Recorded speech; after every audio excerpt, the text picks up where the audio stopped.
The streetlight outside 47 Oakwood Lane flickered twice before steadying. Lucas Reed noticed because he'd been staring at it for the past 20 minutes, unable to sleep, a cup of cold coffee forgotten on the kitchen counter. The house was silent except for the old furnace clicking on and off. Mia had finally fallen asleep after her third glass of water and second round of checking for monsters. The knock came at 11:47 p.m. 3 sharp raps. Deliberate. Not the tentative tap of a neighbor or the aggressive pound of someone drunk at the wrong address. Lucas set down the coffee and crossed the small living room, his socks sliding slightly on the hardwood his late wife had insisted they install. Through the peephole, he saw white fabric. Lots of it. He opened the door. Avery Cole stood on his porch in a wedding dress. Not just any wedding dress, the kind that required 3 assistants and made headlines in lifestyle magazines. Layers of silk and lace caught the porch light, turning her into something between a ghost and a billboard. Her makeup had run in dark streaks down both cheeks. Her hair, which must have taken hours to arrange into that elaborate updo, listed to one side like a ship taking on water. "I couldn't do it," she said. Her voice cracked on the last word. Lucas became aware of several things simultaneously. That he was wearing a 15-year-old college sweatshirt with a hole in the shoulder. That his boss, his CEO, was crying on his doorstep at midnight, and that Mrs. Henderson across the street had just turned on her bedroom light. "Miss Cole." I stood in the bridal suite at the Rivergate Grand. She spoke quickly, the words tumbling over each other. 200 guests downstairs. The string quartet warming up, Ethan adjusting his cufflinks in the groom's room. And I couldn't breathe. Actually couldn't breathe. My chest hurt and my hands were shaking, and I realized I was about to promise forever to someone I'd never loved. Not once. Not even a little.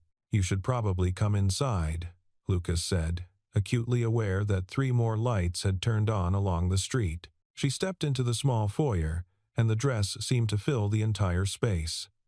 Lucas had never realized how much a wedding dress could overwhelm a 900-square-foot house built in 1957. "Daddy?" Mia stood at the top of the stairs, her stuffed elephant dangling from one hand. She was 6 years old and possessed the uncanny ability to appear at the exact worst possible moments. "It's okay, sweetheart. Go back to bed." But Mia was already halfway down the stairs, her eyes wide. "Is that a princess?" "No," Avery said, and Lucas heard her attempt to steady her voice. "Just someone who made a very big mistake and is trying to fix it." "Your dress is pretty," Mia offered, "but you're crying. Did someone hurt you?" Lucas watched something shift in Avery's expression. She crouched down, somehow managing to coordinate all those layers of fabric without tripping. "No, sweetie. No one hurt me. I hurt myself by not being honest." Mia considered this with the seriousness only a 6-year-old could muster. "Daddy says being honest is important, even when it's scary. Your daddy is right." Avery's voice broke again. "He's right about a lot of things." Lucas felt his heart rate spike. "Mia, bed, now. We'll talk in the morning." He watched his daughter retreat up the stairs, then turned to Avery. The foyer suddenly felt very small. "You shouldn't be here," he said quietly. "Do you understand what this looks like? What it could mean? I know exactly what it means." Avery stood, her spine straightening despite the ruined makeup and listing hairdo. "I called off a wedding to Ethan Blackwell, whose family controls the 3rd largest investment firm in the state. I walked out of the Rivergate Grand in front of 200 of the most influential people in Maplewood. I got in my car and drove here because I've spent 2 years pretending I didn't feel what I feel, and I can't do it anymore. I won't." Lucas ran both hands through his hair. "Avery, you're the only person who calls me by my first name at work," she said. "Did you know that? Everyone else says Miss Cole or CEO or ma'am. You said Avery once, the first week you started, and you apologized immediately. But I didn't want you to stop. I'm your employee. You're Lucas Reed. You're a widowed father who works 70-hour weeks but never misses his daughter's bedtime. You're the guy who brought soup to Janet in accounting when her husband died because you remembered how people stopped calling after the funeral. You rebuilt the company softball team from scratch because you wanted the interns to feel included. You don't play politics or kiss up or pretend to laugh at jokes that aren't funny. And when you look at me, you see me, not the CEO, not the Cole family name, just me. The silence stretched between them. The furnace clicked off. Somewhere down the street, a dog barked twice and went quiet. I have to work there, Lucas said, finally. I have a daughter to raise, a mortgage, college to save for, benefits. If this goes wrong, I know. God, I know. Avery wrapped her arms around herself. I know what I'm asking is impossible. I know this is the worst timing and the worst circumstances, and I'm probably ruining both our lives. But I stood in that bridal suite tonight and realized I was about to commit the rest of my life to someone else when I've been in love with you since the corporate retreat 18 months ago. Lucas remembered the retreat. 3 days at a conference center in the mountains, mandatory team-building exercises that everyone hated, a final dinner where the wine flowed freely and people actually started talking to each other like human beings. Avery had sat at his table, still in her business suit while everyone else had changed into casual clothes, and she'd asked him about Mia. Really asked. Wanted to know about her favorite books, her fears, how she was handling the loss of her mother. That was when I saw who you really were, Avery continued. And I've been trying to unsee it ever since, trying to focus on the business plan and the quarterly reports and the very sensible marriage to Ethan that checked all the right boxes. But tonight, when they asked if I wanted to walk down that aisle, all I could think about was you. This is insane, Lucas said, but his voice had lost its edge, completely. Avery smiled through her tears. The most reckless thing I've ever done, and I've made a lot of very careful, very strategic decisions in my life. None of them made me happy, not really. Lucas thought about the careful life he'd built since Emma died. The routines, the safety nets, the way he'd locked himself into a role labeled responsible widowed father and never deviated from the script. He thought about the 3 times he'd started to ask Avery out for coffee, just coffee, and talked himself out of it every time. The way his heart jumped whenever she walked into a meeting. How he'd memorized the exact shade of blue she wore on Tuesdays. If I lose my job, he heard himself say, I can't protect Mia. If I lose you without trying, Avery replied, I'll spend the rest of my life wondering what if. The dog down the street barked again. Mrs. Henderson's light went off. Lucas noticed for the first time that Avery was holding her car keys so tightly her knuckles had gone white. You need to go home, he said gently. Get some sleep. Tomorrow, we'll figure out. I'm not asking for forever tonight, Avery interrupted.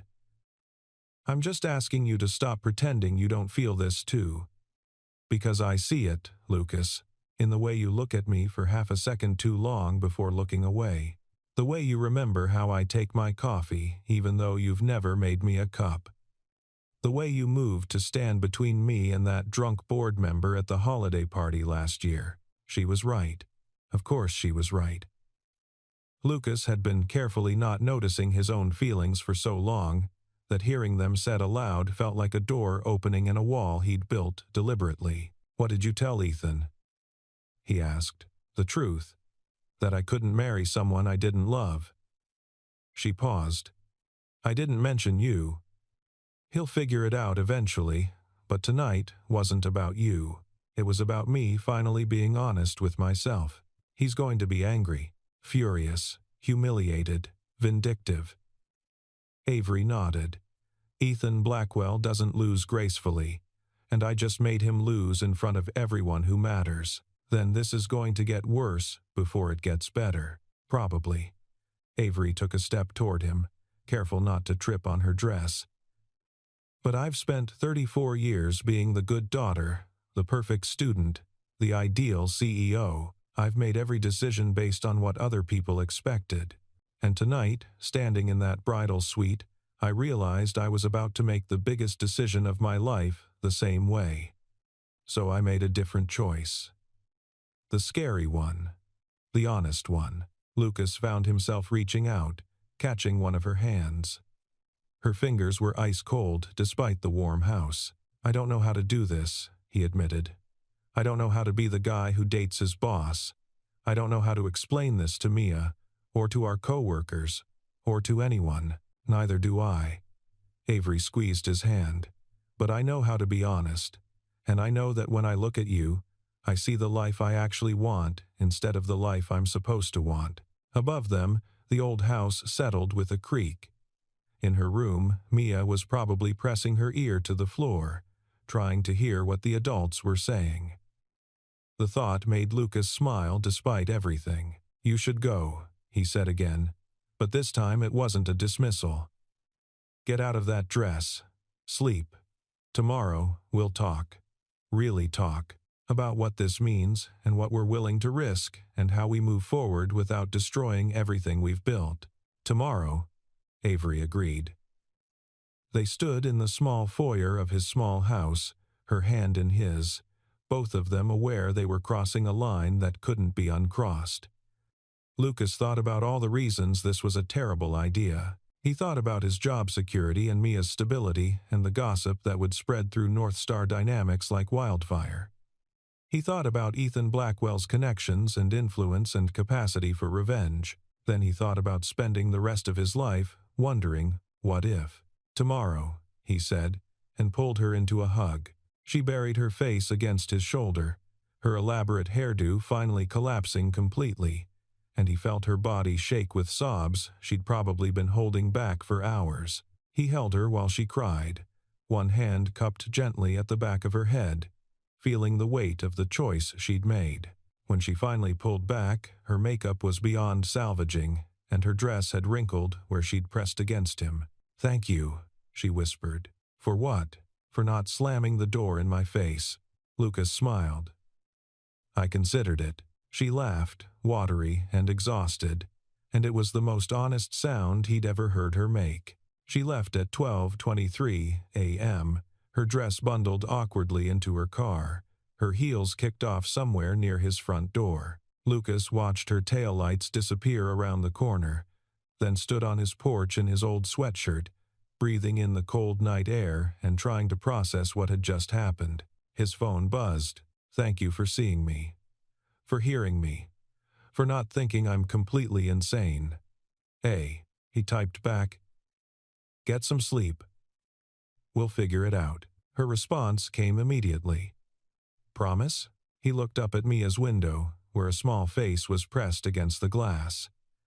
He thought about Emma, who'd told him 3 days before she died that she didn't want him to be alone forever. He thought about the careful, cautious life he'd been living, and the way Avery had looked, standing in his foyer in a wedding dress she'd never wear again.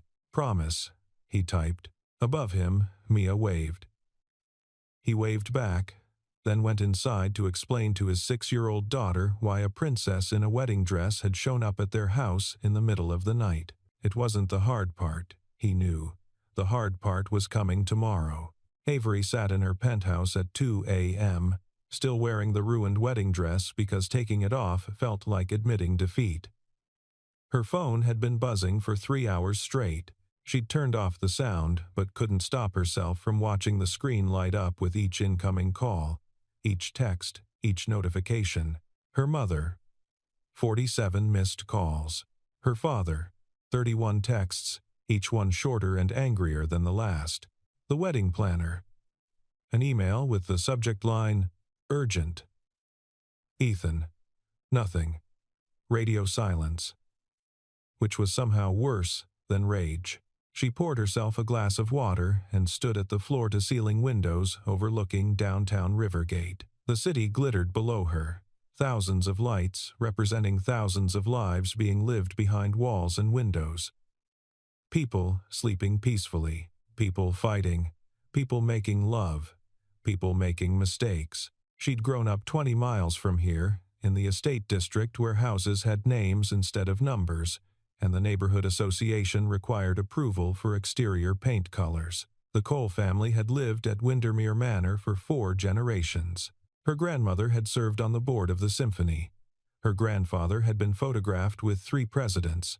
Her father ran the trust that owned half the commercial real estate downtown. Avery had learned at age 7 that she wasn't just a person, she was a legacy.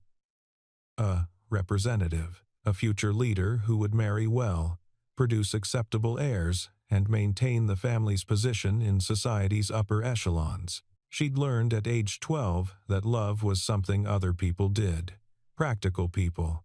People without responsibilities or reputations to uphold. She'd learned at age 19, when she'd dared to date a struggling musician, that disappointment was the worst emotion she could inspire in her father. Not anger, not frustration, just that quiet, cold disappointment that made her feel like she'd failed at the most basic level of being a Cole. She'd broken up with the musician, graduated summa cum laude from Wharton, returned to Maplewood to take her place at North Star Dynamics, the tech company her grandfather had founded and her father now chaired. She'd done everything right, every single thing. And yesterday, now she'd been scheduled to complete the final checkbox on the list. Marry Ethan Blackwell, whose family's investment firm could merge with North Star to create an unstoppable empire. It made perfect sense on paper. Their accountants loved it. Their lawyers loved it. The board loved it. She'd said yes to his proposal because she was 34 and tired of fighting her own life. Because Ethan was handsome and successful and pleasant enough to spend time with. Because when he'd gotten down on one knee at that charity gala, 300 people had applauded, and it had seemed easier to smile and nod than to say what she was really thinking. I don't think I even like you very much. The wedding had been planned by committee. Her mother had chosen the venue, the flowers, the menu. The guest list had been a negotiation between families. Each invite a strategic move in some larger game Avery had stopped trying to understand. Her dress had been featured in Maplewood magazine before she'd even tried it on. She'd gone through the motions, attended the dress fittings, smiled for the engagement photos, thanked people for their well wishes, nodded along when Ethan talked about the corporate structure of their future lives, together where they'd live, how they'd divide their time, which charities she'd focus on, which boards he'd join. He'd never once asked what she wanted. The bridal suite at the Rivergate Grand had smelled like lilies and expensive perfume. Her mother had been adjusting her veil for the 3rd time, talking about photography angles and reception timing. Her maid of honor, her college roommate who she hadn't spoken to in 5 years but who had the right social connections, was touching up her makeup. 20 minutes, the wedding planner had announced, poking her head through the door. The processional music is cued. Ethan is in position, and Avery had looked at herself in the full-length mirror. Really looked. At the woman in the designer dress with the professional makeup and the hair that had taken 3 people to arrange. At the diamond engagement ring that weighed down her left hand. At the life that was about to begin, mapped out in advance, every year planned, every milestone predetermined. She'd thought, this isn't my life. This is someone else's life, and I've been wearing it like borrowed clothes. The panic had started in her chest, a tightness that spread to her throat, making it hard to swallow. Her hands had started shaking. The room had seemed too small, too hot, too full of expectations she couldn't meet. I need air, she'd said. Her mother had frowned. Darling, the ceremony is starting in. I need air. Louder this time. Sharper. She'd walked out of the bridal suite, down the service stairs, through the kitchen where the catering staff had frozen in surprise, out the back door, into the parking lot, still wearing the dress and heels that were supposed to carry her down the aisle. Her car had been parked near the service entrance, a small miracle. She'd gotten in, started the engine, and just driven. No plan, no destination, just away from the grand, away from the wedding, away from the life she was supposed to want. She'd ended up at a gas station 10 miles outside Maplewood, sitting in her car, trying to breathe. A teenager pumping gas in the next bay had stared at her with undisguised curiosity. She'd stared back, and suddenly she'd known exactly where she needed to go. Lucas Reed's address was in her phone. She'd looked it up once, 6 months ago, telling herself it was for emergency contact purposes if something happened to him during work hours. She'd never admitted, even to herself, that she'd memorized it. Now, back in her penthouse, Avery finally unzipped the dress and stepped out of it. The fabric pooled on the floor like a defeated ghost. She pulled on sweatpants and an old university t-shirt, clothes she only wore when she was completely alone, and sat down at her laptop. Her inbox was a war zone. But one email caught her attention. From her father, sent an hour ago. Subject: consequences. Body: we need to talk. Tomorrow, 9 a.m. My office. You've made your choice. Now you'll live with it. Avery closed the laptop. She knew what was coming. The disappointment. The lectures about responsibility and reputation. The threats about her position at North Star. The board seat she'd earned. The trust fund that was technically hers but practically controlled by family politics. She knew she'd probably just destroyed her relationship with her parents. That Ethan's family would make her life difficult. That society pages would have a field day with the runaway bride story. That her employees would gossip and her competitors would smell blood in the water. She knew all of this, and sitting in her penthouse at 2:47 a.m. in her university t-shirt, she felt lighter than she had in years. Her phone buzzed. A text from an unknown number. You just made the biggest mistake of your life. E.B. Ethan. Breaking his silence to deliver his verdict, Avery typed back. No. I almost made the biggest mistake of my life. I stopped it just in time. She blocked his number, then turned off her phone completely. Tomorrow she'd face her father. Tomorrow she'd deal with the fallout at North Star. Tomorrow she'd figure out how to navigate a relationship with Lucas that wouldn't destroy both their careers. But tonight she'd done something she hadn't done in years. Chosen herself. Chosen honestly. Chosen the terrifying possibility of real love over the safety of a loveless life done right. She got into bed, still feeling the ghost pressure of Lucas's arms around her, and fell asleep, smiling. Lucas woke up to Mia sitting on his chest, her face 3 inches from his. Is the princess coming back? She asked. He checked the clock. 6:15 a.m. He'd slept maybe 3 hours. Probably not today, sweetheart, but she was sad. Lucas sat up, dislodging Mia onto the blankets. It's complicated, Mia. Complicated means you don't want to explain. She'd gotten that phrase from Emma. Hearing it now felt like a gentle elbow to the ribs. It means I'm still figuring it out myself. He pulled her into a hug. How about we make pancakes? They made pancakes. Mia got batter in her hair. Lucas burned the first 3. By the time they sat down to eat, it was almost 7 a.m., and his phone was ringing. Corporate calling. He let it go to voicemail. Then played it back on speaker while Mia drew pictures of last night's princess.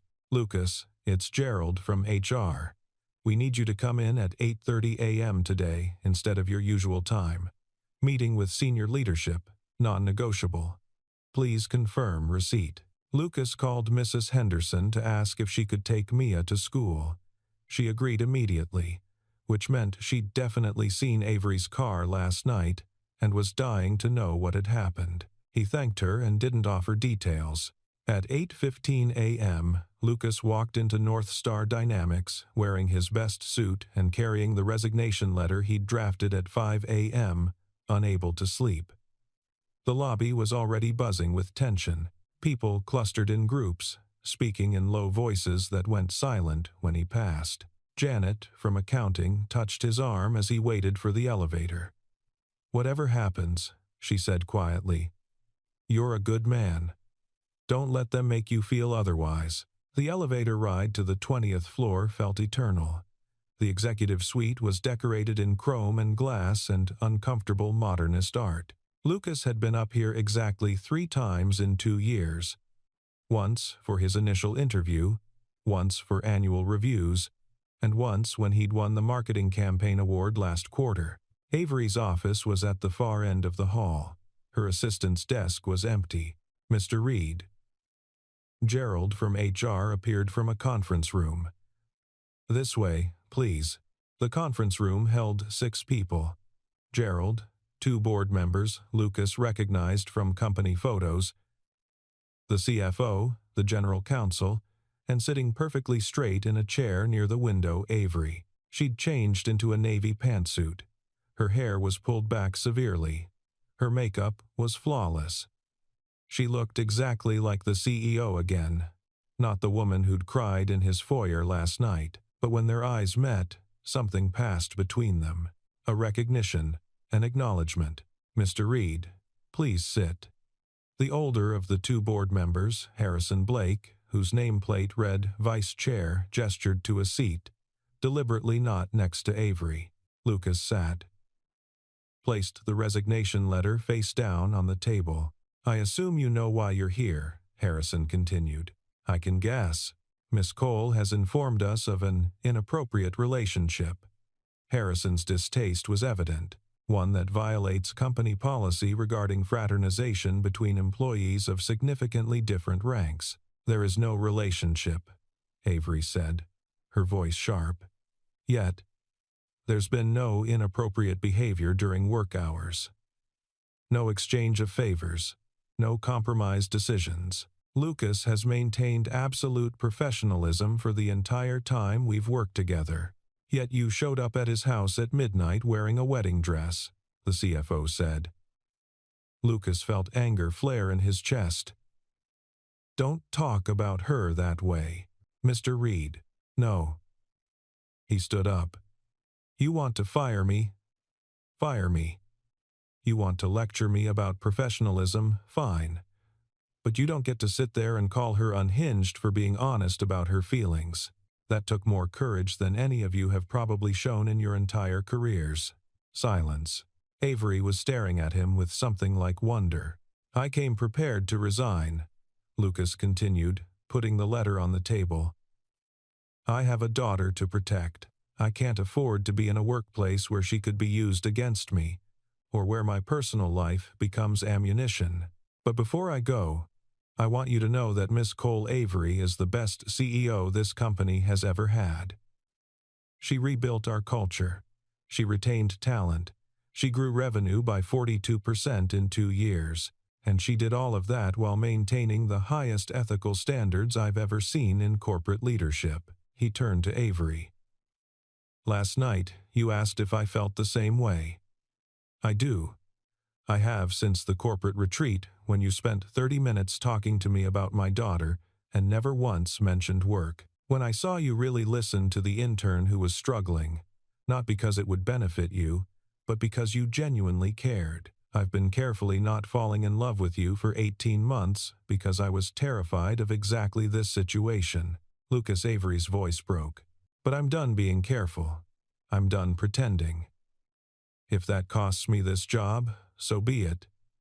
At least I'll be able to look my daughter in the eye and tell her I chose honestly over safety. He looked back at the board members. I resign, effective immediately. You can work out the details with HR. He walked to the door. Wait. It was the general counsel, who'd been silent until now. Mr. Reed, sit down. Lucas turned. Why? Because I need you to hear something before you make a decision you can't take back. She looked at Harrison. And because Mr. Blake needs to hear it too. Harrison frowned. Caroline. Last night, Caroline interrupted, I received a very interesting email from someone who claims Ethan Blackwell has been planning a hostile takeover of North Star for the past 8 months. According to this source, the wedding was never about love. It was about positioning himself to leverage family connections and board relationships to force a merger that would effectively give Blackwell Industries control of our company. Everyone was staring at her now. The email includes documentation. Caroline continued. Meeting notes, financial projections, communication between Ethan and two of our board members not present in this room discussing how to manage Cole out once the merger was complete. Avery had gone very pale. Who sent it? I can't disclose that. But it's legitimate. I've verified enough of it to be deeply concerned. Caroline turned to Harrison. You want to talk about inappropriate behavior? Let's talk about board members conspiring to undermine our CEO in favor of an outsider with a profit motive. This is absurd, Harrison said. But he'd lost his certainty. Is it? Avery's voice had turned to ice. Because last month you suggested I consider stepping back after the wedding to focus on family planning. You said it, unprompted, Harrison. I didn't think much of it at the time. Now I'm wondering how long you've been planning my exit. Harrison stood up. I won't sit here and be accused. Then leave, Avery said. In fact, I'd prefer it, because we're going to have a very long conversation about corporate governance and breach of fiduciary duty, and I'd rather you consult with your lawyer first. Harrison left. The CFO followed, clearly wanting to distance himself from whatever was coming next. When the door closed, Avery looked at Lucas. You were going to quit. I was trying to protect you. By removing yourself from my life? By removing the ammunition they'd use against you. She stood up, walked around the table, and stopped directly in front of him. They were standing in a conference room with 3 other people present, completely inappropriate for any workplace. And Lucas didn't care even slightly. I spent 34 years letting other people's expectations control my choices, Avery said. I'm not doing it anymore. Not with my career, not with my life, and especially not with you. Miss Cole, Gerald from HR said weakly, this is highly irregular, unprofessional. Avery didn't look away from Lucas. Yes, it is. It's also honest. Which, as of last night, is my new priority. She reached out and took Lucas's hand. I'm asking you to stay, not as my employee dating the CEO in secret. As someone I care about, building something real with me while we figure out how to make it work within proper boundaries. The board will never accept it, Lucas said. Then we'll rebuild the board. Avery smiled. I'm the CEO. I control 3 board seats through family trust. Caroline is the general counsel and owes her loyalty to the company, not to Harrison. We'll make this work. Your father will be disappointed. Add it to the list. She squeezed his hand.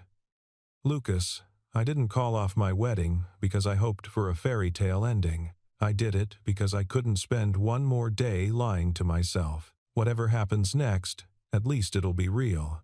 Lucas thought about the resignation letter on the table, about Mia, who'd drawn pictures of a princess who came to their door, about Emma, who'd told him not to stop living after she was gone, about the careful, controlled life he'd built and the way it suddenly felt like a cage instead of safety. I need to think about Mia, he said, about what this would mean for her, about how to explain it in a way that doesn't confuse her or make her think she's losing another mother figure if this doesn't work out. I know.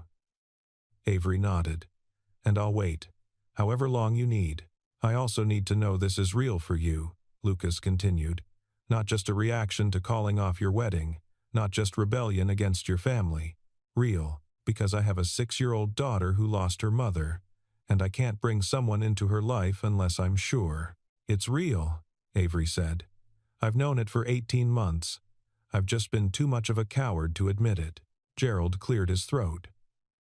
For the record, HR will need documentation of your relationship status, a plan for managing workplace boundaries, and probably mediation sessions with an outside consultant. Noted, Avery said, still looking at Lucas.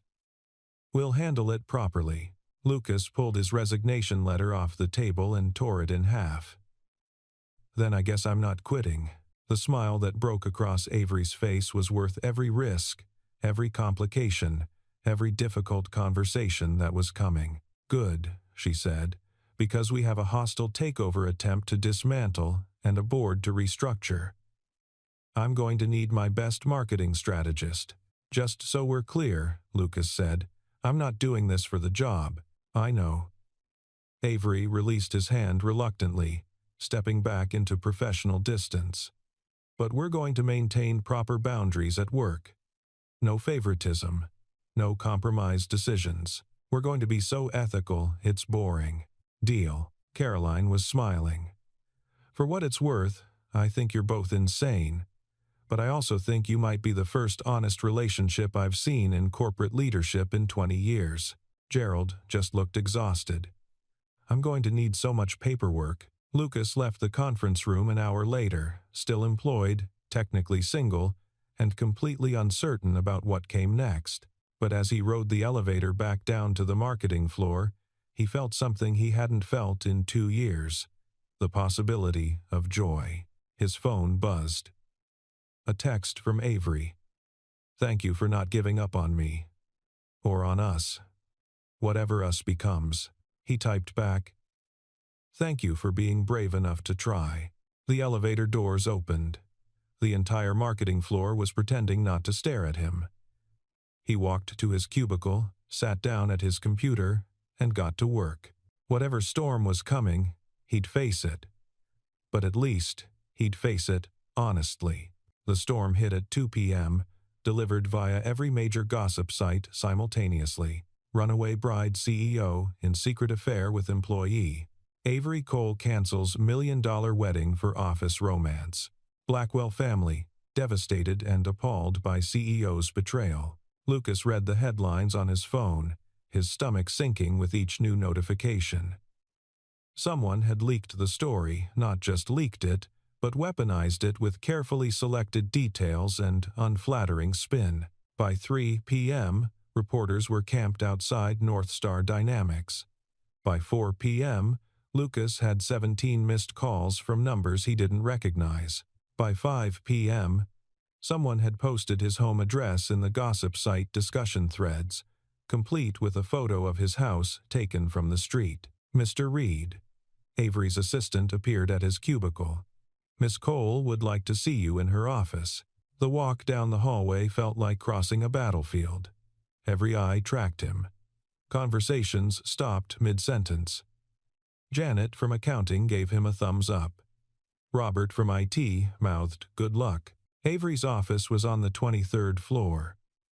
All windows and minimalist furniture and the kind of art that probably cost more than Lucas's car. She stood at the window, her back to the door, her posture rigid. Close the door, she said without turning around. Lucas closed it. Ethan leaked it. She turned to face him. He called me an hour ago to make sure I knew. Said he was protecting his family's reputation by being truthful about why the wedding was called off. He painted me as the villain, the unstable CEO who abandoned her commitments for an inappropriate relationship. He can't prove any relationship, Lucas said. We haven't. It doesn't matter. Avery cut him off. The damage is done. By tomorrow, every business publication in the state will be running think pieces about CEO ethics and workplace harassment. Never mind that nothing unethical happened. Never mind that you're not directly subordinate to me. Never mind that I've never given you preferential treatment. She sank into her desk chair. For the first time since he'd met her, she looked genuinely defeated. He also sent this. She turned her laptop around. Lucas read the email displayed on screen. It was from a law firm, not just any firm, but one of the most expensive in the state. Breach of contract, Lucas read aloud. Emotional distress, reputational damage, business relationship interference. He looked up. This is insane. You didn't marry him. That's not a contract violation. The prenuptial agreement included morality clauses, provisions about conduct that could damage either family's reputation. Avery's voice was flat. Ethan's lawyers are arguing that my behavior, specifically the public manner of calling off the wedding and the implied reason for doing so, violated those provisions. They're seeking damages of $15 million. Lucas felt the floor tilt under him. $15 million. It's not about the money. His family has money. This is about punishing me, about making me an example. She closed the laptop. His lawyers also made it clear that if I choose to pursue a relationship with you, they'll expand the lawsuit to include you as a co-defendant. Alienation of affection. Tortious interference. That's completely legal in this state, unfortunately. Avery's smile was bitter. I checked with Caroline.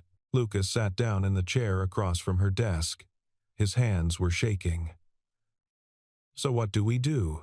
I don't know. For the first time, he heard real uncertainty in her voice. I'm not afraid of Ethan's lawsuit. I have better lawyers.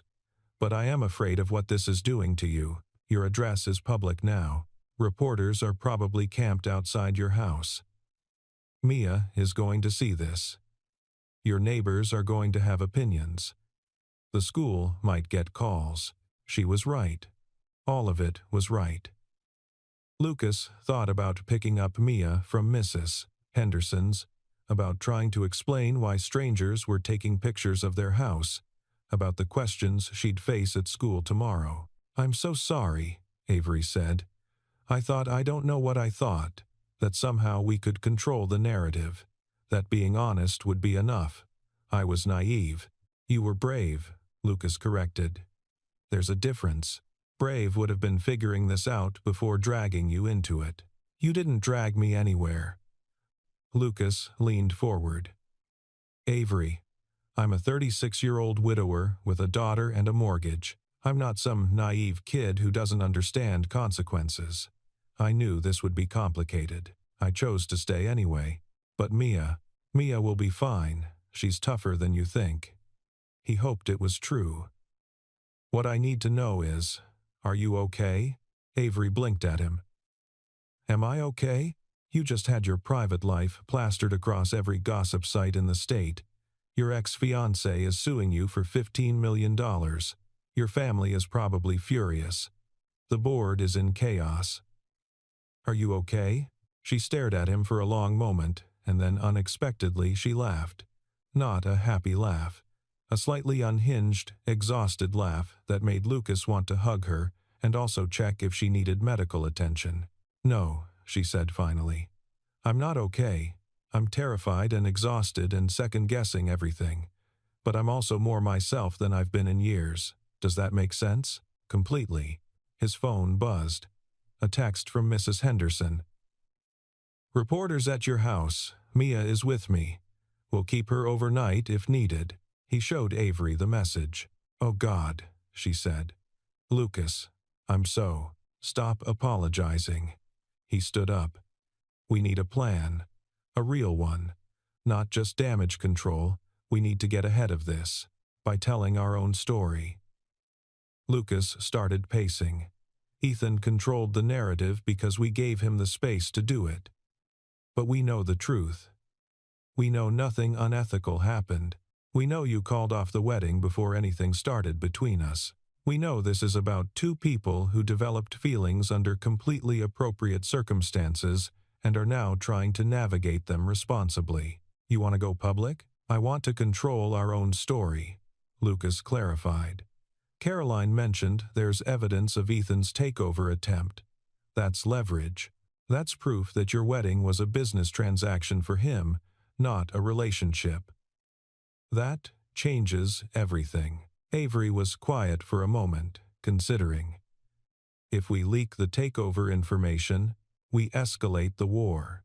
He already escalated. We're just fighting back. It could backfire.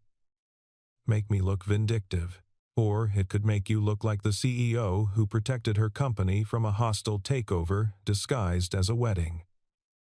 Lucas stopped pacing. Avery. You can't win by playing defense. Ethan is counting on you being too ethical, too cautious, too afraid of making things worse. He's betting you'll settle quietly and disappear. I'm not going to disappear. Then don't act like it. Lucas felt the old marketing instincts kicking in. We need to reframe the narrative. Not unstable CEO has affair, but CEO discovers betrayal, protects company, finds honest relationship afterward. That's a story people can understand. Avery stood up, new energy in her movements. You're right. God, you're right. I've been so busy trying not to make things worse that I forgot I actually have the truth on my side. She grabbed her phone. Caroline, I need you in my office now. Bring the documentation on the Blackwell takeover attempt. We're going public. She hung up and looked at Lucas. This is going to get messy. It's already messy. Messier, then. She smiled. But at least we'll be messy on our own terms. Caroline arrived 10 minutes later with a folder full of documents. They spent the next 3 hours crafting a statement, checking facts, preparing evidence. By 8 p.m., they had a plan. By 9 p.m., Avery had posted a statement on North Star's official corporate site. Yesterday, I made the difficult decision to call off my wedding to Ethan Blackwell. This was not done lightly or without full consideration of the impact. However, I recently discovered that Mr. Blackwell's proposal was part of a larger strategy to position himself for a hostile takeover of North Star Dynamics. Evidence of this plan, including communications with certain board members, has been turned over to our legal team and will be addressed through appropriate channels. I will not allow my personal life or my company to be weaponized for business gain. I will not apologize for choosing honesty over a merger disguised as a marriage, and I will not be intimidated by legal threats designed to punish me for refusing to participate in a transaction that would have harmed this company and our employees. As for the rumors regarding my relationship with a North Star employee, I have developed feelings for someone who works here. Those feelings developed over time were never acted upon inappropriately, and will be managed going forward with complete transparency and appropriate boundaries. HR has been fully informed, and we are working with external consultants to ensure all company policies are followed. I remain committed to leading North Star with integrity, protecting our employees, and building the innovative culture we've developed over the past 2 years. Anyone who questions that commitment is welcome to examine our record. Avery Cole, CEO. Lucas read it 3 times. You're sure about this? No. Avery hit publish. But I'm done being careful. The response was immediate and explosive. Within an hour, North Star CEO was trending. Within 2 hours, business reporters were demanding comments from Ethan's family. Within 3 hours, someone had leaked screenshots of the takeover planning documents, and the narrative was shifting. By midnight, the headline had changed. CEO exposes ex-fiancé's corporate conspiracy. Lucas's phone buzzed at 12:30 a.m. Mrs. Henderson. Reporters gone from your street. Mia asleep. You can pick her up in the morning. She drew you a picture titled Daddy and the Princess Fighting Dragons. He showed Avery the message. They were still in her office, both exhausted, surrounded by empty coffee cups and discarded strategy notes. Smart kid, Avery said. She gets it from her mother. Lucas smiled. Emma always said the truth was like a dragon.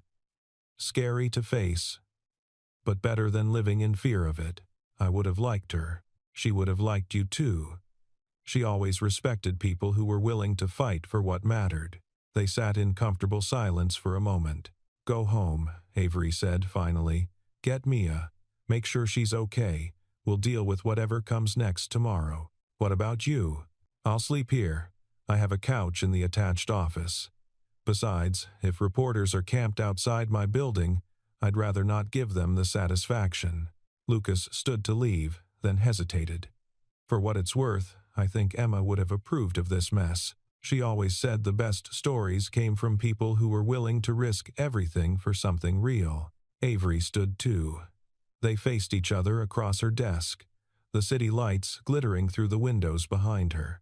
Thank you, she said, for not running, for fighting with me instead of for me, for treating me like a partner instead of a problem to solve. That's what this should be, Lucas said. Partnership, not rescue. She walked him to the door. They didn't hug too visible through the glass walls, but their hands brushed briefly. Tomorrow, she said. Tomorrow, he agreed. He rode the elevator down alone, walked through the empty lobby, and stepped out into the cool night air. A few reporters still lingered near the parking garage, but they didn't approach him. The story had moved beyond simple gossip. Now it was corporate intrigue, business warfare. Lucas got in his car and drove to Mrs. Henderson's house. His daughter was asleep on her couch, the promised picture on the coffee table. Two stick figures, one tall, one short, standing beside a much taller stick figure in a triangle dress, all three holding swords. Facing a large green scribble labeled "Mean People," he picked Mia up carefully, carried her to his car, drove them both home, put her to bed without waking her, sat in his own bed, looking at his phone, watching the narrative shift in real time. They'd fought back. They'd told their truth. Now they just had to survive what came next. Lucas set his alarm for 6 a.m. and closed his eyes. Tomorrow, they'd face the dragons again. The emergency board meeting was called for 9 a.m. the following morning. Avery arrived at 8:45, dressed in a charcoal suit that could double as armor. She'd slept 3 hours on her office couch and woken up to 247 new emails. 63 were supportive. The rest ranged from concern to outright hostility. The boardroom was already full when she entered. 12 board members, Caroline, the general counsel, Gerald from HR, and sitting at the far end of the table, her father. She hadn't expected him, hadn't prepared for him. For a moment, she was 12 years old again, disappointing him with a B+ on her report card. Then she remembered. She was 34, the CEO, and done apologizing for living honestly. "Thank you all for coming on short notice," she began, taking her seat at the head of the table. "I assume you've all seen yesterday's statement. Seen it? It's been viewed 2 million times. This from Thomas Chen, the CFO who'd been suspiciously quiet during yesterday's meeting, along with the documentation about Blackwell's takeover attempt, which, by the way, implicates 2 people in this room." Silence. "Care to elaborate?" Avery asked pleasantly. Harrison Blake and Victoria Morris had meetings with Ethan Blackwell. Multiple meetings. "There are emails discussing transition plans for after your wedding. They were actively working to push you out in favor of a Blackwell-controlled merger." Harrison and Victoria, sitting side by side, both looked like they'd rather be anywhere else. "Is this true?" Avery addressed them directly. Harrison cleared his throat. "It was. We were exploring options. For the company's benefit, behind my back, in coordination with my fiancée, planning to replace me as CEO." "You're being dramatic," Victoria said. "It was just preliminary discussions about possible synergies." "Possible synergies?" Avery's voice remained calm. "You conspired with an outside party to orchestrate my removal from leadership. That's not exploring synergies. That's betrayal of fiduciary duty." "Your father agrees with us," Harrison said, playing his trump card. All eyes turned to Richard Cole. He sat perfectly still, his expression unreadable, a skill he'd perfected over 40 years in business. "Miss Cole," he said, using her title deliberately, "you've created a scandal that's damaged this company's reputation. You've exposed us to legal liability. You've made yourself a liability." Avery felt the familiar sting of his disappointment. The old instinct to apologize, to back down, to make it right, rose up in her chest. She pushed it down. "No," she said. "Excuse me?"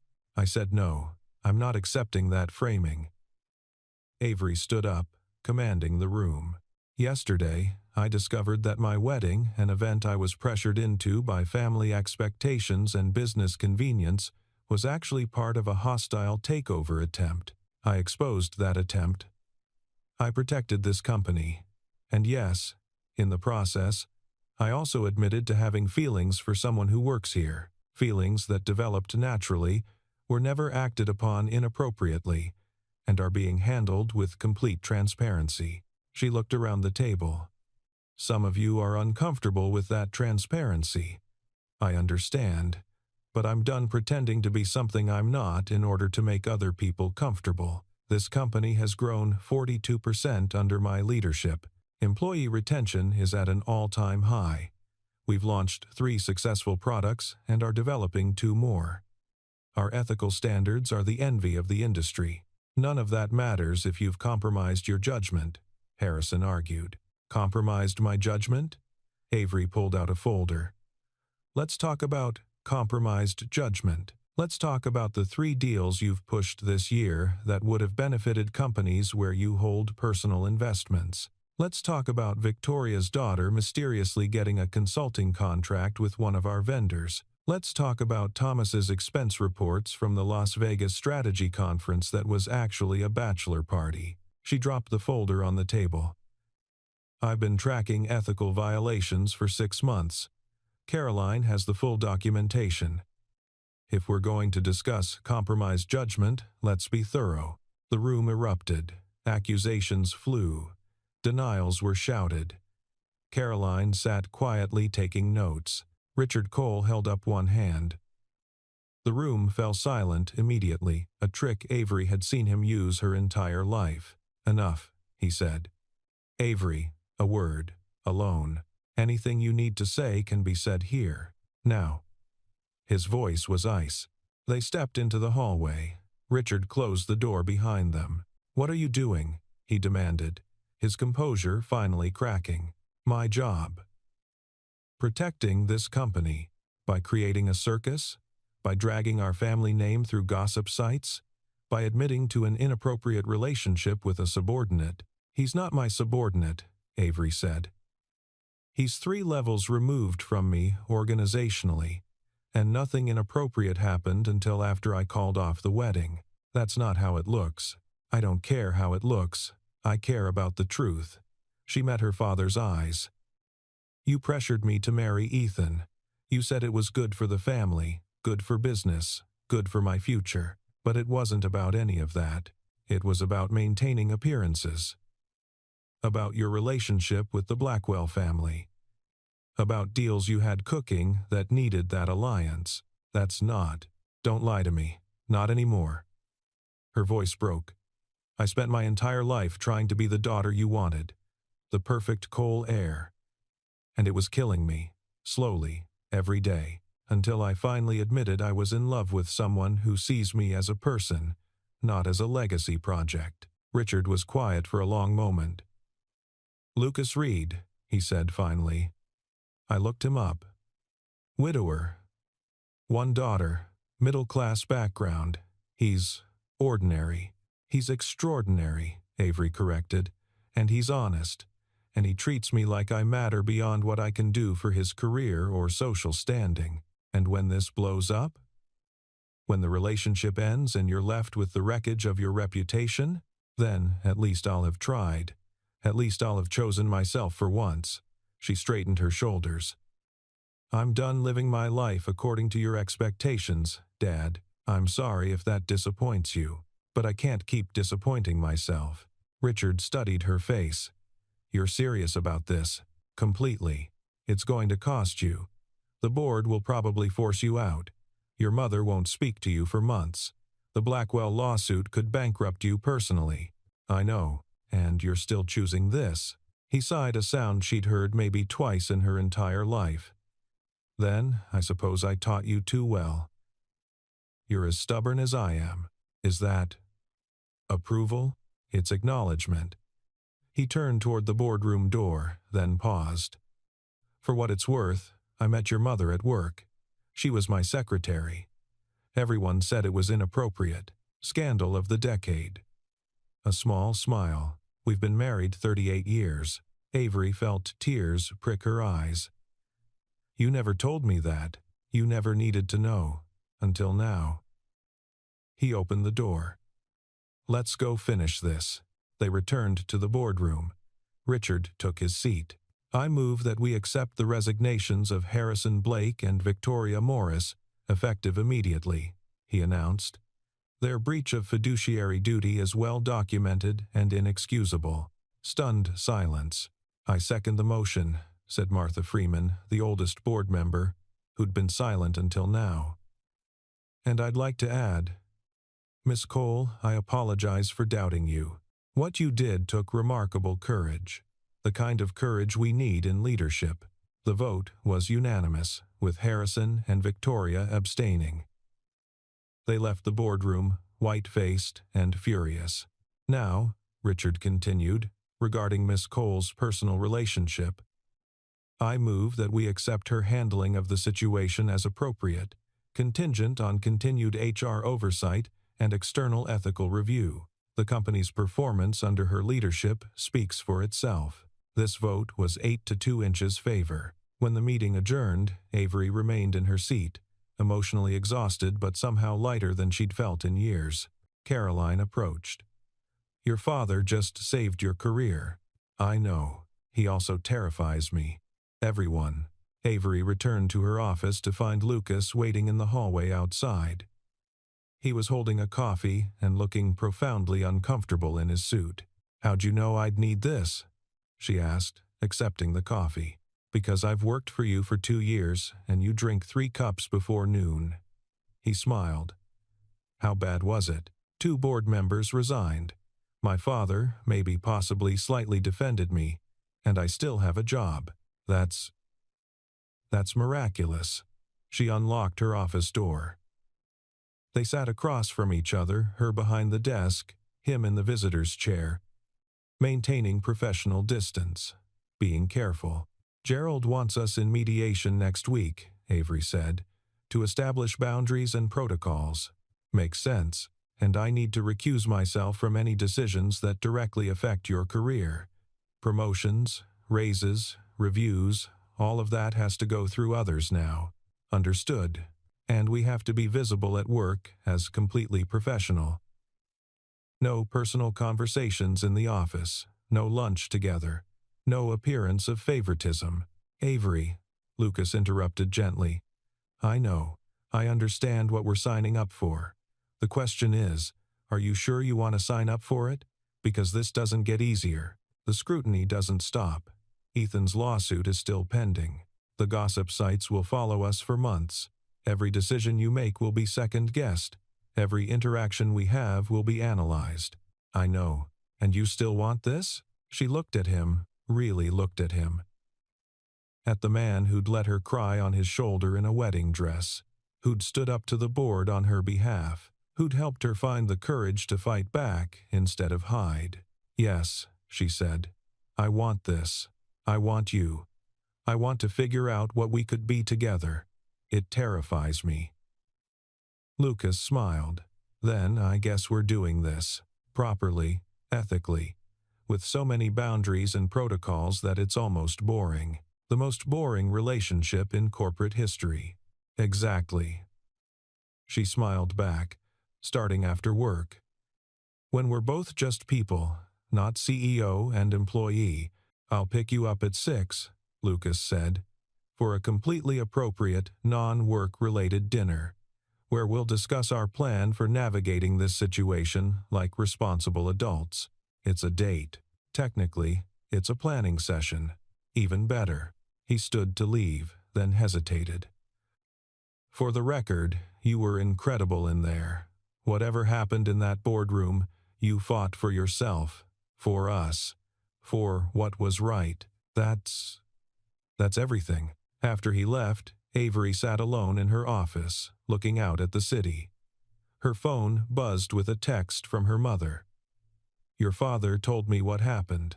I don't approve, but I don't disapprove either. That's progress, I suppose. Come to dinner Sunday. Bring him. I want to meet the man who inspired my daughter to finally grow a spine. Avery laughed, really laughed for the first time in days. She texted back, see you Sunday. Then she got back to work. Because she was still the CEO, still had a company to run, still had responsibilities and protocols and a reputation to rebuild. But for the first time in her life, she was doing it all as herself. Honestly. Completely. Without apology. The dragon had been faced. Now came the harder part. Building something real in the aftermath. The first brick through Lucas's window came at 2 a.m. on a Wednesday. He woke to the sound of breaking glass and Mia screaming.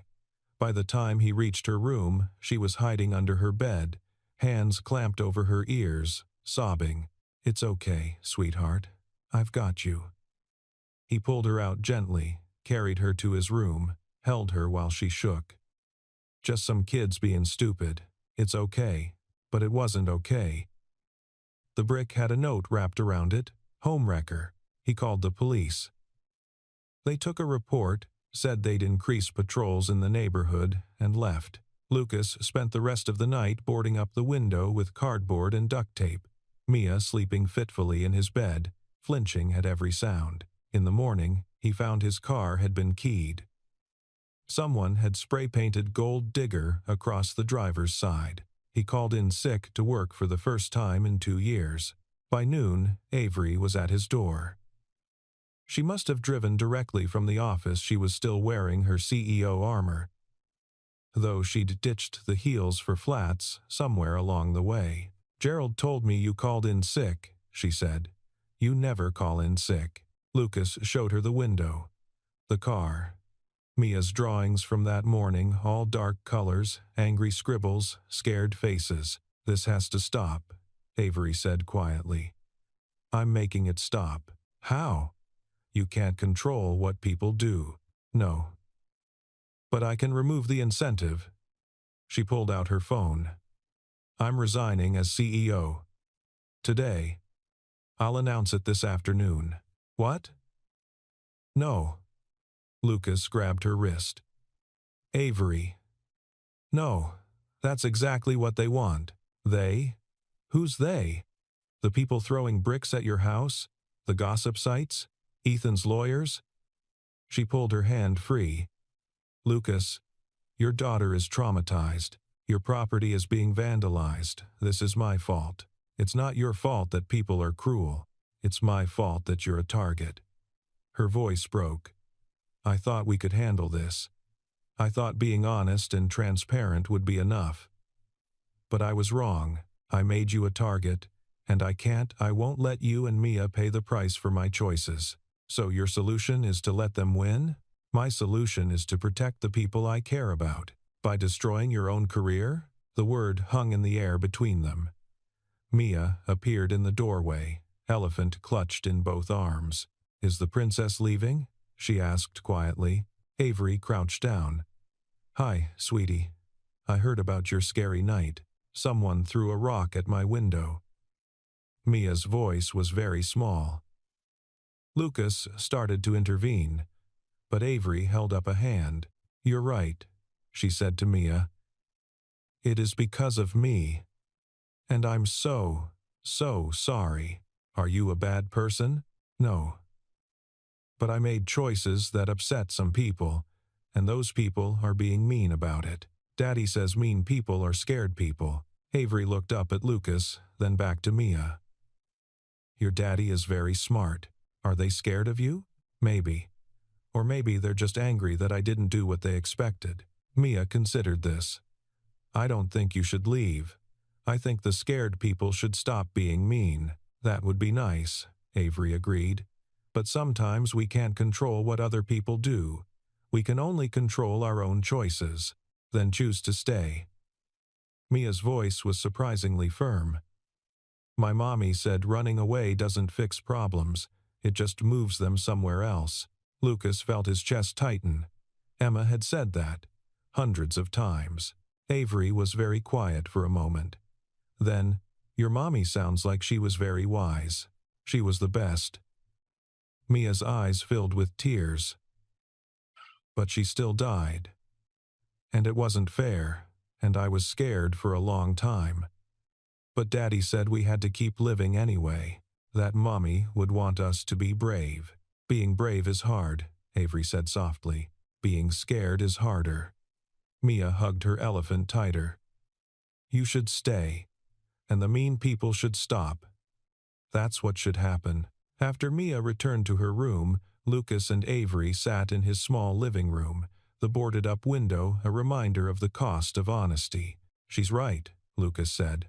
"Running doesn't fix this, but staying might break you. Then we figure out how to be less breakable." He leaned forward. "Avery, I'm not naive. I know this is hard. But you resigning doesn't fix anything. It just tells everyone that we were wrong to try. That honesty was a mistake. That power wins. Power does win. Usually. Not this time. Lucas's voice hardened. This time, we're going to fight. Really fight. Not with resignations and apologies. With lawyers and security cameras and a restraining order against whoever threw that brick. That's what Emma would have done. She was a teacher. When parents bullied her for her curriculum choices, she didn't back down. She documented everything, got the union involved, and made it clear that intimidation wouldn't work. It took 6 months, but she won. I'm not sure I have 6 months, Avery admitted. Then we make it faster. Lucas pulled out his laptop. Ethan's lawsuit. What's the status? Still pending. His lawyers are dragging it out, trying to bleed me financially. What if we countersued? For the takeover attempt. For conspiracy. For the harassment that's resulting from his leak to the press. That would escalate everything. Good. Let it escalate. Let's stop playing defense and start playing offense. Lucas was typing now, making notes. We need a PR firm. A good one. We need to reframe this narrative completely. Not scandalous CEO, but CEO protects company. Faces retaliation. Lucas. And we need security. For both of us. For Mia. For your home and mine. Real security. Not just police reports. That's expensive. I don't care. We'll figure it out. Avery watched him work, something shifting in her expression. When did you become the strategist? I've always been the strategist. You just usually see it in marketing presentations. He looked up. But this is my life too, and Mia's life, and I'm done being the passive victim waiting for you to fix everything. We're partners, remember? So, let's partner. For the first time that day, Avery smiled. Okay, partners, what's first? First, we file a police report about the brick. With photos, with the note, building a paper trail. Done. Second, we hire a security company. Today, cameras for both our homes. Monitoring.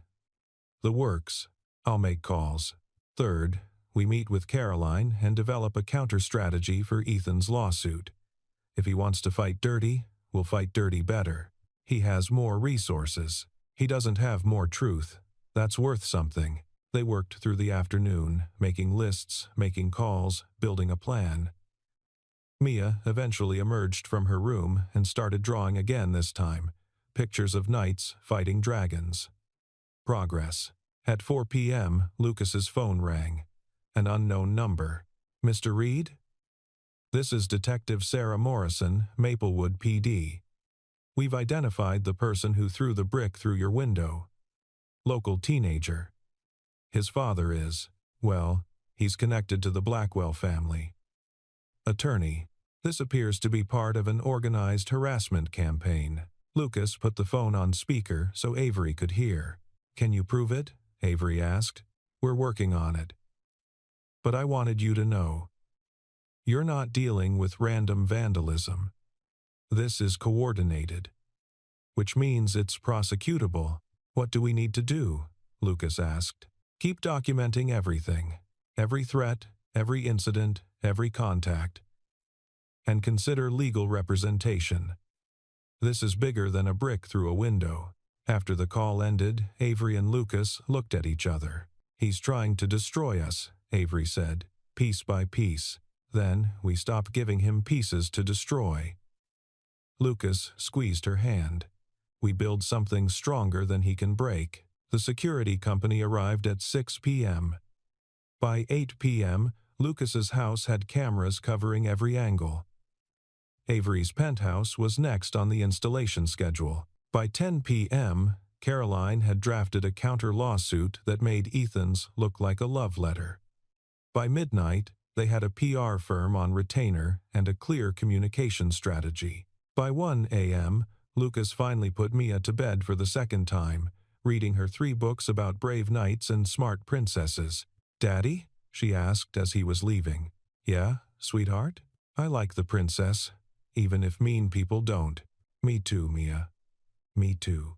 He closed her door gently and returned to the living room, where Avery was asleep on his couch, her professional armor finally abandoned, her hair falling out of its careful styling. He covered her with a blanket and sat in the chair across from her, watching her breathe. Thinking about the cost of honesty, about the price of choosing yourself over expectations, about how love wasn't just the beginning of a fairy tale, it was the work of building something real in a world that wanted it to fail. His phone buzzed. A text from Caroline. "Countersuit filed. Let's see how Ethan likes being on the defensive." Lucas smiled and settled in to keep watch. The dragon wasn't dead yet, but they were learning to fight back. Tomorrow, they'd fight harder. 6 months later, Lucas stood in the small backyard of the house he'd just closed on, bigger than his old place, with enough space for Mia to run around and a garden. Avery insisted they start together. The moving boxes were piled in the kitchen, labeled in Mia's careful 7-year-old handwriting. Avery emerged from the back door, carrying 2 glasses of wine and wearing jeans. Actual jeans. Lucas had learned over the past 6 months that she owned exactly 2 pairs, both of which she wore only when she was completely, totally off duty. "Mia's asleep in the new room," she reported, handing him a glass. "She made me promise to wake her up if we see any fireflies."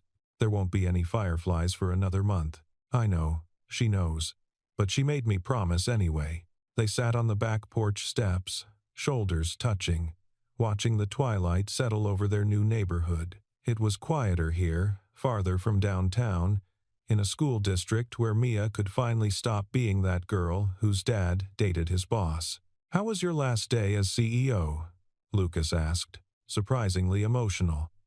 Avery leaned her head on his shoulder. Caroline cried.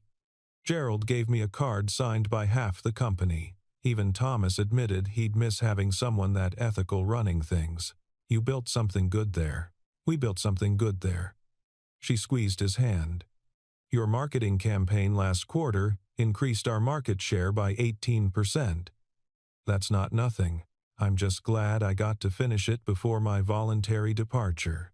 They'd both left North Star 3 months ago, Avery stepping down as CEO on her own terms, Lucas accepting a generous severance package that looked like routine restructuring but felt like freedom. The board had appointed Martha Freeman as the new CEO. The company was thriving, and both Lucas and Avery had moved on to new chapters. "Your consulting firm is doing well," Lucas observed. 4 clients in 2 months. Not bad for someone whose reputation was supposedly destroyed. Avery smiled. "Turns out people value a CEO who chose ethics over convenience."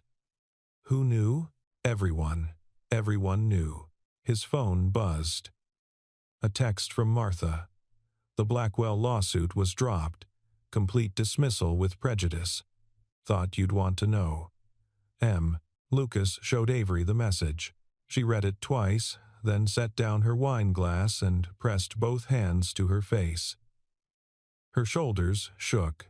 "Hey," Lucas said gently. "I know. She looked up, tears streaming down her face.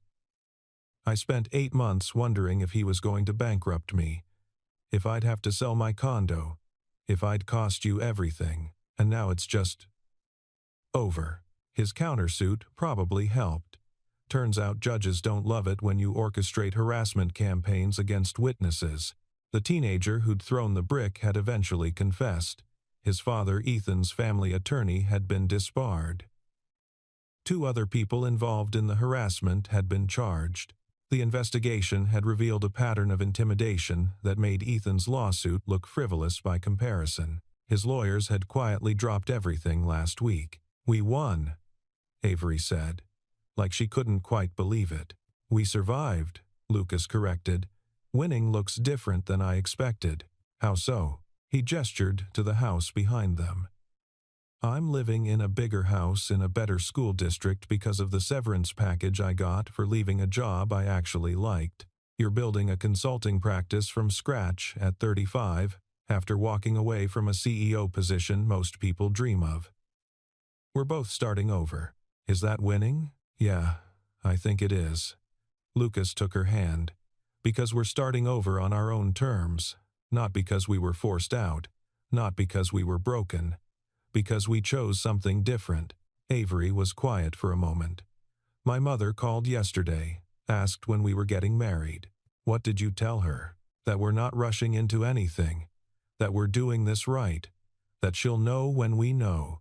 Good answer. She's been surprisingly supportive lately. I think she's impressed we survived. Your father, too? In his way. He told me last month that choosing myself over the family name was the most Cole thing I'd ever done. I think it was a compliment. Definitely a compliment. They sat in comfortable silence, watching the stars emerge. Inside, Mia slept in her new room, surrounded by boxes labeled stuffed animals and books about knights. I need to tell you something, Avery said suddenly. Lucas felt his chest tighten. I was terrified the first time I came to your door, not because of the scandal or the consequences, but because I didn't know if I was capable of real love, of the kind that's messy and complicated and doesn't fit on a spreadsheet. I'd spent so long being the perfect daughter, the perfect student, the perfect CEO. I didn't know who I was without all those roles. And now I'm figuring it out. With you. And it's terrifying and exhausting, and I still don't have all the answers. But I know I'm more myself than I've ever been, and that's because you see me, not the legacy, not the position, just me. Lucas pulled her closer. I see you. I've always seen you. I know. That's why I fell in love with you. It was the first time either of them had said it out loud. The words hung in the warm evening air, solid and real. I love you too, Lucas said. Even though you steal all the blankets and insist on making the bed with hospital corners and reorganize my kitchen cabinets when you're stressed.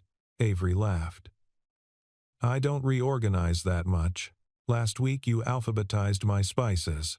They were chaos. They were fine. They were not fine. They dissolved into laughter, the kind that comes from knowing someone well enough to find their quirks endearing instead of annoying. Inside, Mia called out, Daddy? Not yet, sweetheart, Lucas called back. Go back to sleep. Can the princess come read me another story? Avery looked at Lucas. The princess? She hasn't figured out how to stop calling you that. Sorry, don't be. Avery stood, brushing off her jeans. I'll go read her another chapter. You finish unpacking the kitchen, and leave the spices alone. She disappeared into the house. Lucas stayed on the porch, finishing his wine, thinking about the past 6 months, about the meetings with lawyers and the press statements and the sleepless nights, wondering if they'd made a terrible mistake, about the moment the harassment stopped and they could finally breathe. About Mia gradually returning to her joyful self, drawing pictures with bright colors again. About Avery learning to cook badly and insisting they eat dinner together every night. About building something real from the ashes of carefully constructed lives that had never actually fit. His phone buzzed again. This time, a text from Avery. She wants you to come say goodnight, too. Something about both parents tucking her in. Lucas read the message 3 times. He stood up and went inside, following the sound of Avery's voice reading about a knight who learned that the dragon wasn't the villain, just misunderstood and scared, and protecting something precious. Mia's room was painted light blue now, her choice. Her books lined the shelves Lucas had installed yesterday. Her drawings covered one wall, including the one she'd made that first night, of her daddy and the princess and her, all holding swords. Daddy! Mia reached out when he appeared. The princess was just reading about the dragon who learned to be friends with the people. Sounds like a good story. It is. It's about how sometimes scary things are just scared things. Lucas sat on the edge of the bed next to Avery. They each took one of Mia's hands. Time for sleep, sweetheart, Lucas said. Will you both be here in the morning? Yes, Avery promised. I'm not going anywhere. Good, because I like having a princess around, even if she reorganizes things. Lucas burst out laughing. Avery turned bright red. She told me she was helping. Mia explained seriously. I never said itchy. You definitely said itchy, Lucas confirmed. They tucked Mia in together, turned off the light, and retreated to the hallway. I can't believe you told a 7-year-old that chaos makes you itchy, Lucas whispered. I was explaining my process. Your process is control. It's always been control. Is that bad? No. Lucas pulled her close. It's one of the things I love about you. Right along with your terrifying perfectionism and your inability to let spices exist without alphabetization. You're making fun of me. I'm absolutely making fun of you. Good. Because I need someone who isn't afraid to call me out when I'm being ridiculous. That's the job description? That's the job description. They finished unpacking the kitchen together, Lucas stubbornly refusing to alphabetize anything, Avery stubbornly alphabetizing when he wasn't looking. They argued about shelf placement and cabinet organization and whether mugs should be grouped by size or by color. It was domestic and ordinary and absolutely nothing like the lives they'd been living 6 months ago. At midnight, they collapsed onto the couch, surrounded by empty boxes and bubble wrap. We have so much left to unpack, Avery said. Tomorrow. I should get home. Early meeting with a new client. Or you could stay. Lucas said it casually, but they both knew what he was asking. Avery was quiet for a moment. Mia knows you're here sometimes, knows we're together. She asks when you're moving in about once a week. And what do you tell her? That we're figuring things out, that there's no rush, that the important thing is we're building something real, not just following a timeline. Smart answer. I learned from the best consultant in Maplewood. Avery smiled. I'm literally your only consultant, still the best. She leaned against him, her head on his shoulder. I'll stay. But I'm not moving in. Not yet. I want to do this right. I want Mia to be ready. I want us to be ready. Fair enough. But I'll stay tonight, and maybe a few more nights. Until staying starts to feel normal, instead of like a big decision. That's the plan? Stay until it stops feeling like a decision? That's the plan. Lucas kissed the top of her head. I can work with that plan. They sat in comfortable silence, the house settling around them, creating the kind of creaks and groans that meant home instead of shelter. Outside, the neighborhood was quiet. Inside, Mia slept soundly for the first time in months, and somewhere between them, in the space created by honesty and courage and the willingness to fight for something real, a future was taking shape. Not the future Avery's family had planned, not the future Lucas had mapped out when Emma died, but a future they were building together, one brave choice at a time. Avery's phone buzzed. She checked it, then showed Lucas the screen. An email from a journalist at a major business publication. Miss Cole, I'm writing a story about women in tech who chose ethics over expedience. Your name keeps coming up. Would you be willing to be interviewed? Are you going to do it? Lucas asked. Maybe. If they promise not to focus on the scandal. If they want to talk about building something real instead of just about what I walked away from, you should do it. Because your story matters. Because someone out there is probably standing in a bridal suite right now, wondering if she has the courage to choose herself. And maybe hearing your story will help. Avery kissed him. Properly. For a long time. What was that for? He asked when they finally broke apart. For seeing me. For fighting with me. For being the kind of partner who pushes me to be brave instead of safe. Always. They stayed on the couch until 2 a.m., talking about the future. About Avery's growing consulting practice. About Lucas's plans to maybe write a book about corporate culture. About Mia's upcoming birthday, and whether she was old enough for the puppy she kept requesting. About whether they wanted more kids someday. about how to blend their lives without losing their individual selves.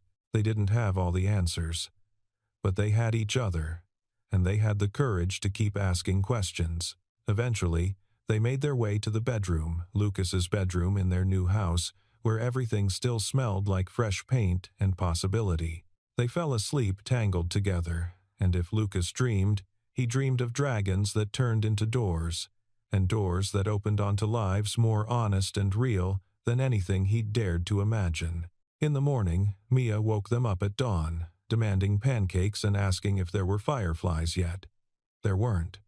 But Avery promised they'd check every evening until there were. And 6 weeks later, when the first fireflies appeared, all three of them sat in the backyard and watched them blink through the darkness like tiny promises that beautiful things were worth waiting for. That's when Lucas pulled out the ring. Nothing fancy, just a simple band that he'd chosen because it reminded him of Avery. Elegant, strong, completely itself without needing to prove anything. "I know we said no rush," he said, "and I'm not rushing. But I wanted you to know, this is where I want to be. With you. Building this, every single day, even the hard ones." Avery was crying. Mia was bouncing up and down, trying very hard to stay quiet. "Are you asking?" Avery couldn't finish the sentence. "I'm asking if you want to keep building this with me. Officially. Permanently. With full knowledge that I'm always going to leave the spices unalphabetized and you're always going to reorganize them. And that's just how we are." "That's the worst proposal I've ever heard," Avery said through her tears. "I know. I'm terrible at this. Ask again." Properly. Lucas got down on one knee, there in the backyard of their new house, with fireflies blinking and Mia watching with enormous eyes. "Avery Cole, will you marry me?" "Yes." "Obviously yes. I'd marry you even if you were bad at proposals." "Which you are. I know. Truly terrible. I'll work on it." "Don't.